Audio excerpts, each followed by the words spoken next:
American ഡോളറിനെ ആശ്രയിക്കുന്നത് കുറയ്ക്കുന്നതിന്റെ ഭാഗമായി ഇന്ത്യയും ജപ്പാനും തമ്മിലുള്ള വ്യാപാര ഇടപാടുകൾ ഇനി സ്വന്തം കറൻസികളിൽ നടത്തുവാൻ നീക്കം.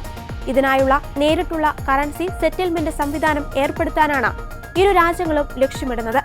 അന്താരാഷ്ട്ര വ്യാപാര ഇടപാടുകളിൽ അമേരിക്കൻ ഡോളറിനുള്ള അമിതമായ ആശ്രിതത്വം കുറയ്ക്കുക എന്നതാണ് ഈ നീക്കത്തിന്റെ പ്രധാന ലക്ഷ്യം. ഇതുവഴി കറൻസി വിനിമയത്തിലെ അസ്ഥിരതയും ചെലവും ഒരു പരിധിവരെ കുറയ്ക്കുവാൻ സാധിക്കും.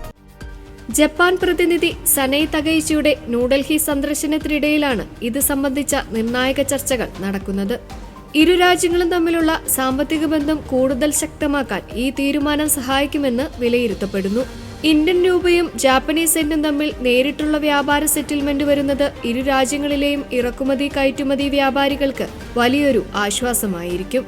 ഇത് ഇടപാടുകൾ വേഗത്തിലാക്കാനും ബാങ്കിംഗ് മേഖലയിലെ ഇടനിലക്കാർക്കുള്ള ഫീസ് ഒഴിവാക്കാനും സഹായിക്കും. ഈ പുതിയ തീരുമാനം ഇന്ത്യയുടെ ഡോളറൈസേഷൻ നയത്തിന്റെ ഭാഗമായാണ് വിലയിരുത്തപ്പെടുന്നത്.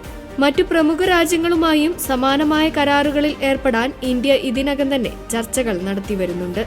ഏഷ്യയിലെ രണ്ടു പ്രധാന സാമ്പത്തിക ശക്തികൾ തമ്മിലുള്ള ഈ സഹകരണം വരും നാളുകളിൽ വലിയ മാറ്റങ്ങൾക്കാണ് തുടക്കം കുറിക്കുന്നത്.